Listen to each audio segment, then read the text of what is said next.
to Councilor Winter. He has an emergency. Councilor Winter, an announcement. Thank you, Mr. President. Real quickly, I just want to have some comments and some questions about a cell tower that was put in my district, and this is a co-located, quote, was a co-located cell tower.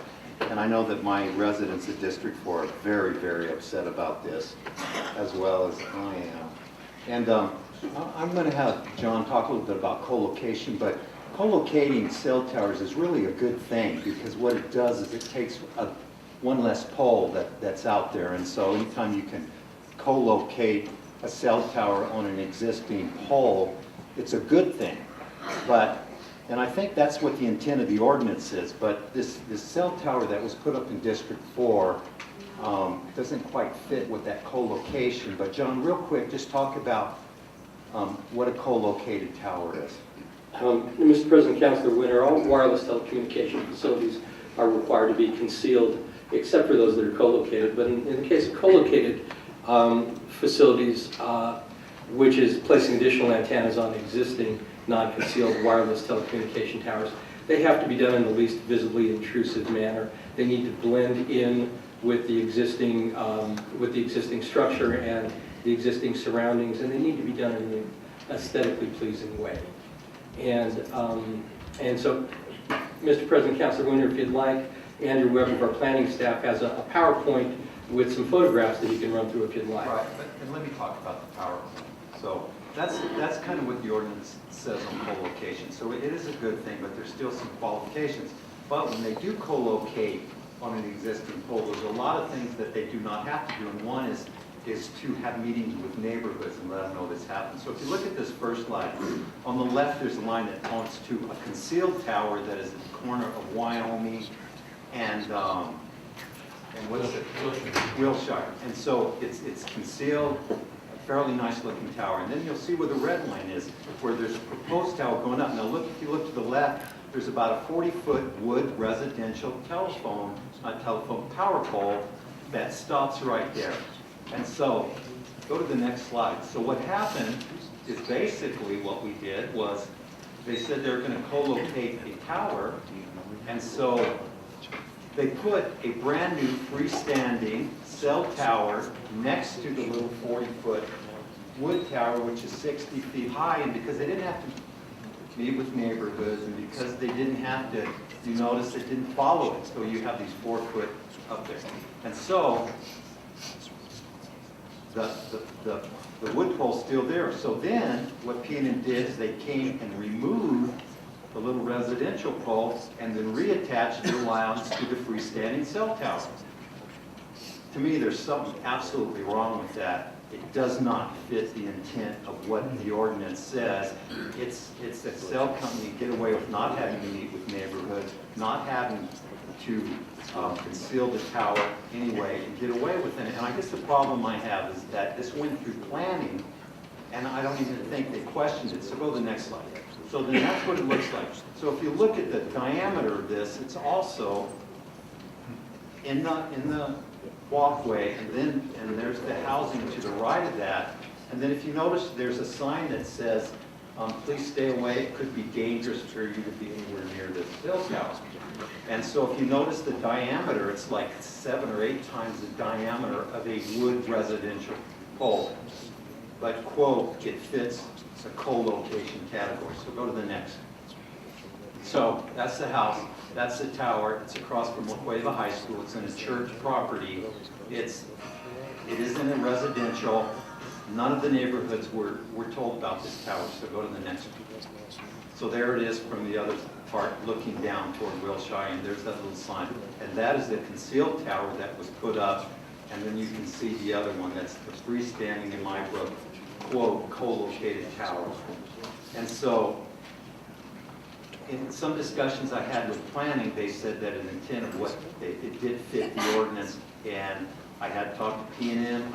I haven't talked to AT&T with the tower, but P&M, because P&M does own this pole. It is their pole. And I said, what's up? What's the deal? And he said, well, we followed everything we needed to follow in the ordinance, what planning wanted us to follow. But I guess my point is in my opinion, it is not a co-located tower. It is a freestanding cell tower, which P&M reattached their lines to, and it's stuck in the middle of neighborhoods. And it is pretty much not concealed. It's the ugliest thing I've ever seen.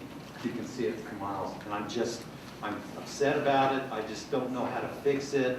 I think AT&T is going to try to meet with the neighborhoods, and hopefully planning is going to be there that they can come up with some suggestion. But pretty much the damage is done. I think the neighborhoods might appeal it. They're waiting to see what happens. So I just wanted to bring it to the attention, and I'm very welcome to planning to come and talk about the process if they want to, and how they think that this does fit the ordinance, but I just wanted to bring it to the attention. Councilor Benton? I have a question, and maybe Councilor Winter can answer this, or both either planning staff or council staff, or any of the above. But so this is, so the revenue from the location of this thing is P&M's, is that correct?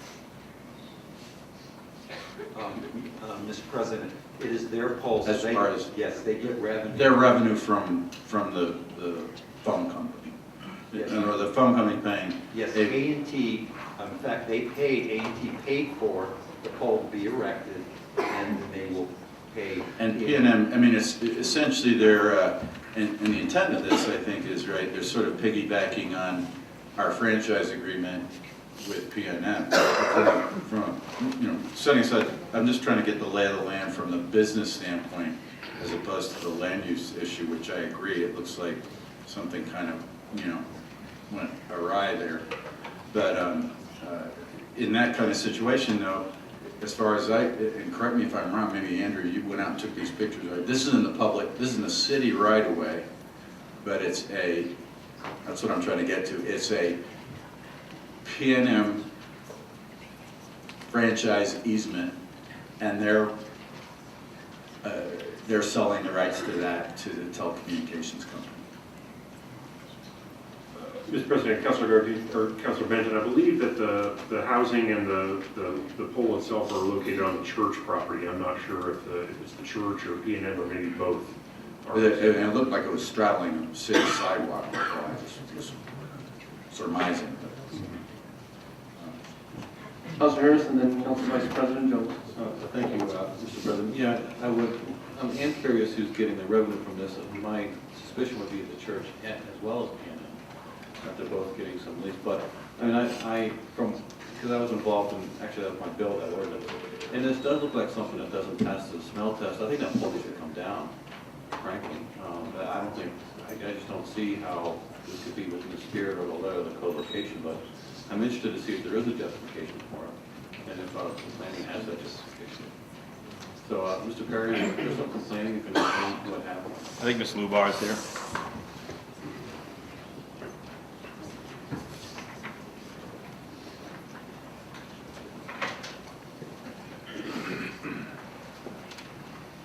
Mr. Marlowe, proceed. Good evening, councilors, Mr. President, councilors. I'd like to fill you in on some of the information from the perspective of the planning department. The WTF, or the Wireless Telecommunication Facilities Ordinance, does favor and in fact encourage wireless telecommunication facilities to be co-located on public utility poles. And again, as Councilor Winter mentioned, it's designed that way to reduce the number of freestanding poles that we have around our community. The WTF ordinance does not require public notice honored. And then I would suggest, and I believe Councilor Winter is working on a draft amendment to address this to prevent this situation from occurring in the future. Councilor Winter? Thank you, Mr. President. Well, with all due respect, I think there's a difference of opinion of the intent of the ordinance, and I have talked to the city attorney, and I tell you, there's something wrong when you go from a 40-foot pole to a 60-foot pole and have a freestanding antenna. I don't think that was the intent of the co-location ordinance, and I just have to disagree that I think there's a difference of opinion. Councilor Benton, and Councilor Garvey.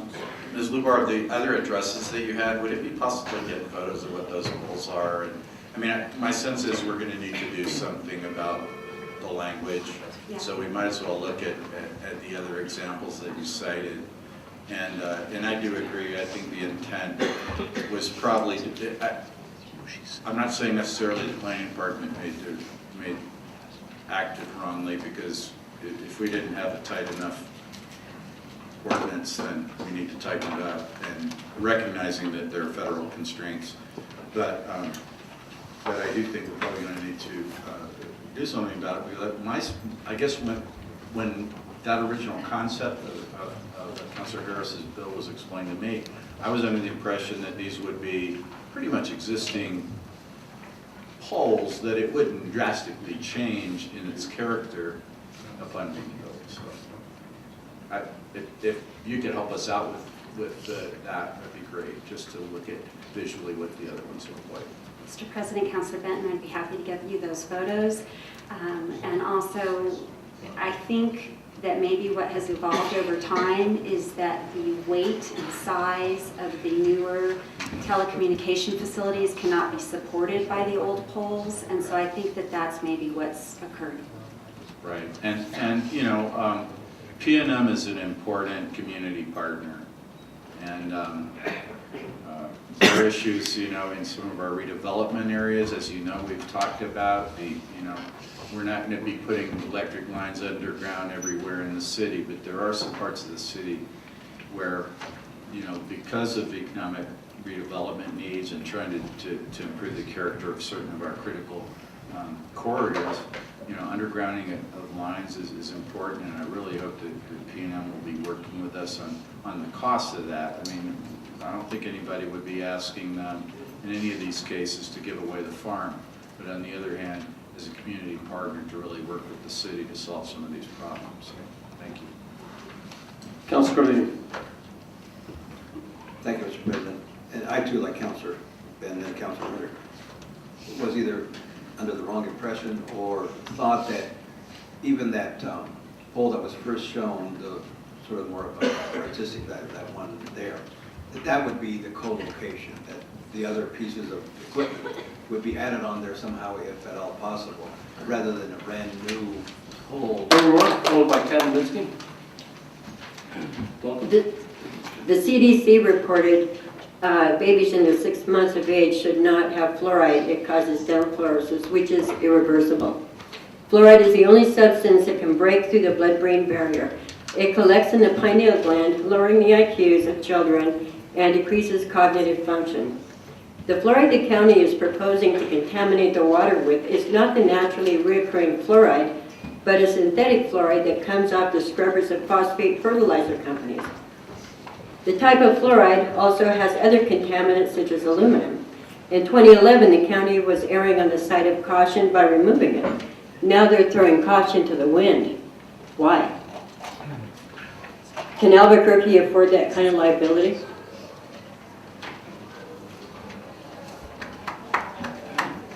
Thank you. Dan Nowinski, followed by Scott Hill, followed by Stephanie Lopez, followed by Kenneth Ellis. Thank you.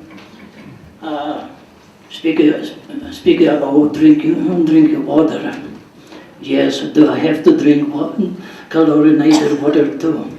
I have also issue, thank you. And now, let me move on.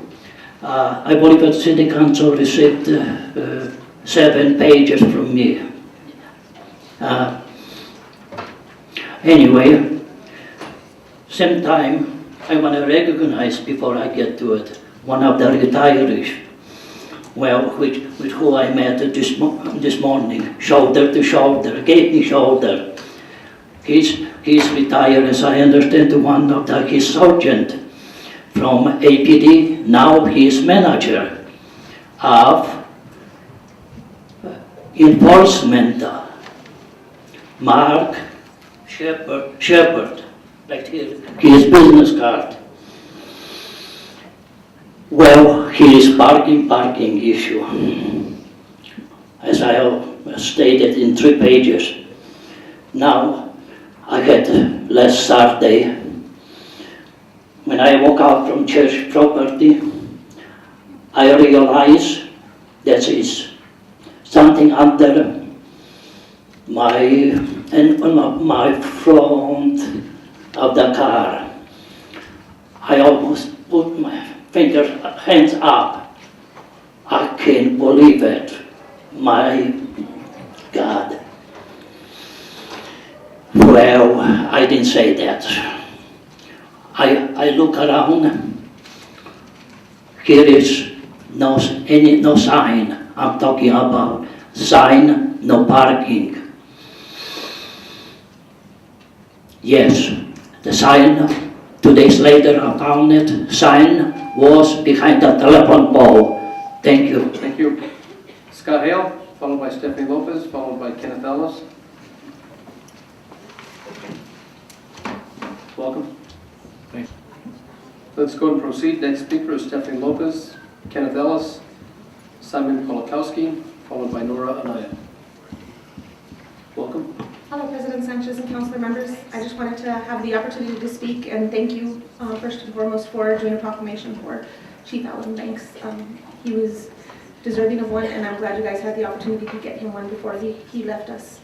I just wanted to point out that, like President Sanchez said, him leaving our department is not only going to be a loss to our association, our department, our community, but to City Council as well, because he was here for the very right reasons and didn't need a raise, wasn't asking for a raise, wasn't asking for anything other than to have the opportunity to lead this department after putting in 22 years of service. So he will be dearly missed.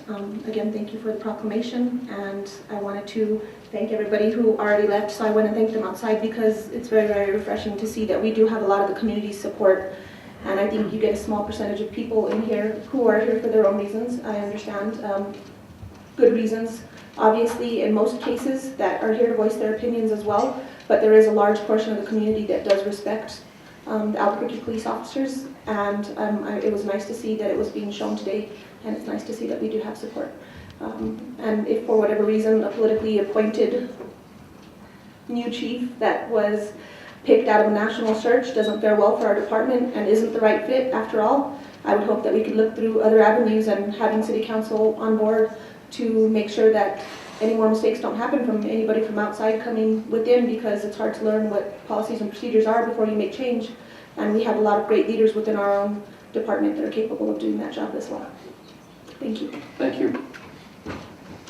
Kenneth Ellis.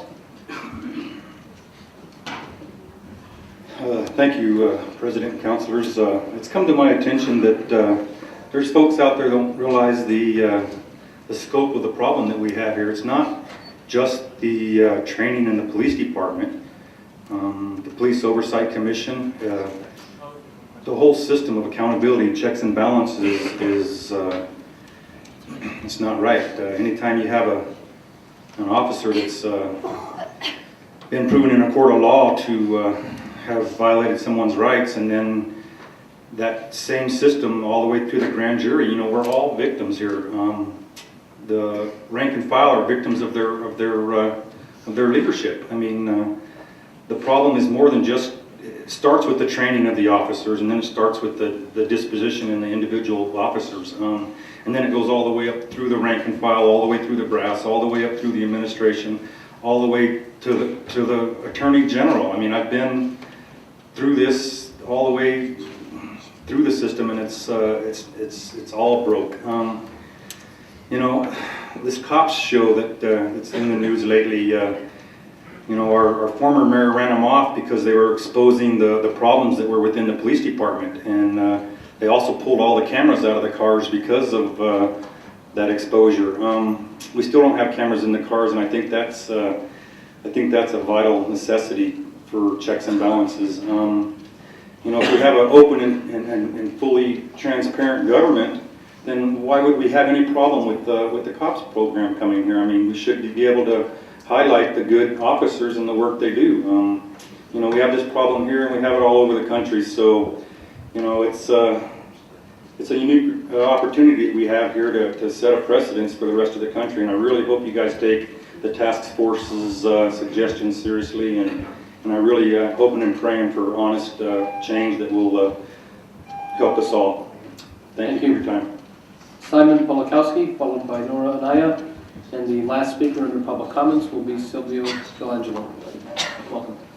Thank you, Mr. President and Council. I'd like to commend the staff and librarians and security at the main library. The main library is not just a library, it is also a drop-in center for many people who have no other place to go in Albuquerque. They use the toilets there. Fortunately, they have a place to use toilets. I remember when we used to have toilets downtown on Civic Plaza. We don't. People defecate in the alleys. I work downtown where we throw the garbage out of the building I work in. People defecate around there. We need to do something about, and people have facilities that they don't have to defecate in the streets. Instead of spending money like on new curb and gutter, I recommend public toilets. There is a temporary, I think, toilet behind the library. When they have the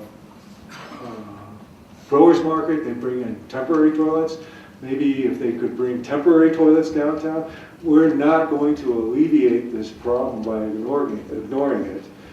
Many years ago, there was a building across from the library. It was called Sun Country Savings and Loan. It was empty for, I think, between about 15 years, and that was part of that SNL fiasco. And I thought, that would have been a unique opportunity for the city to buy a place where these people could go and clean up. Many of these people, unfortunately, they have no place to bathe.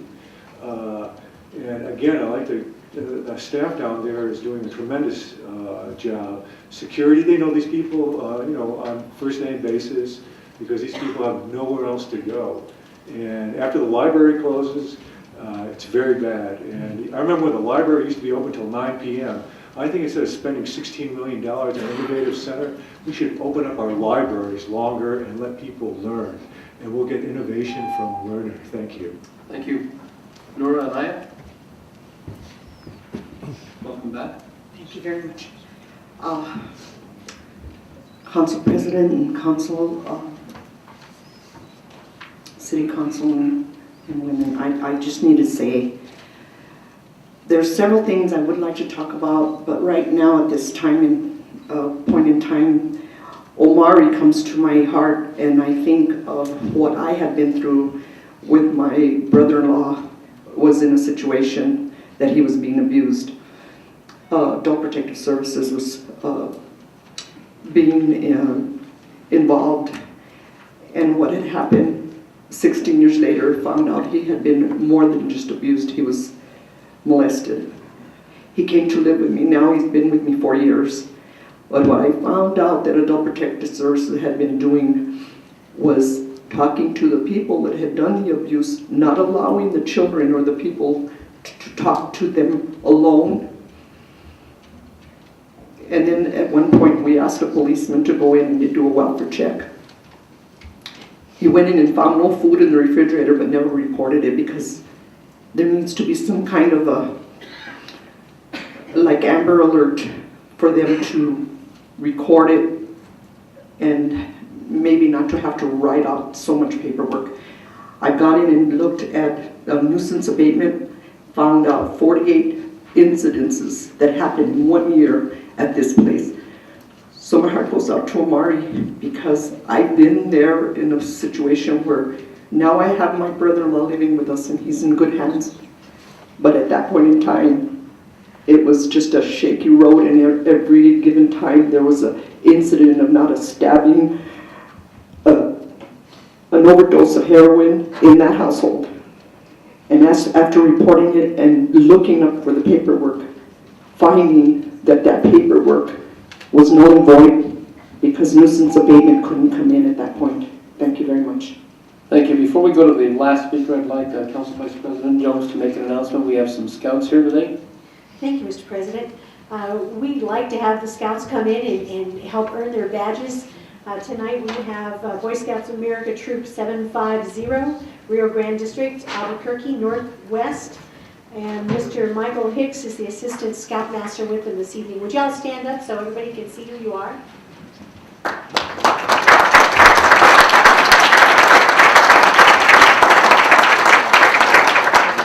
Welcome. Thank you. Thanks for coming tonight. And our next speaker, and our last speaker, under general public comments, is Silvio Delangelo. Welcome. Mr. President, councilors, you have a copy of my talk, including an email, a copy of an associated press release. I won't repeat that, and I won't repeat what was in my emails. You know, people compare this to a fascist-run city, and it's been proven over and over again. And we got two disgraceful mayor minions here, including Perry and Turek over here, that should resign if they had any self-respect. You know, is denial of the First Amendment rights to APD officers and the cops reporters this mayor's idea of a new era of transparency and accountability? You know, why not ask the new Chief Eaton and the APO president what she thinks about that denial? Yeah, you made Associated Press news. Yes, we have even more stonewalling if we request, this time for the resumes of the 43 other qualified applicants for the chief job. Angela Espida from the mayor's office is doing the stonewalling this time. The appointment of Governor Martinez as Gordon Eden is also a mockery. It's a disgrace and insult to the people that wasted $30,000 of their money. And you were never asked to be involved in our panel. The governor, Eden, doesn't even run the state police, but has a chief below him, so he has no supervisory job. His officers almost have as bad a record as our APD thug cops, and most of our cops are good people. If Eden had any honor and self-respect, he would now turn down the job and try to clean up his own mess. And the mayor's veto of the last two bills is disgraceful. We have also another task force on top of another one. And you honored Chief Banks. Does Round Rock know what they're getting in Chief Banks? He's a disgrace. You ought to ask the family of Vincent Wood, who was gunned down, whether he likes Chief Banks. You ought to stop being cowards. We are now under announcements, and that is item 10. Council Vice President Jones. Thank you, Mr. President. There will be an Albuquerque-Bernalillo County Water Utility Authority meeting on Wednesday, February 26th at 3 p.m. in the Vincent E. Griego Chambers. Councilor Benton.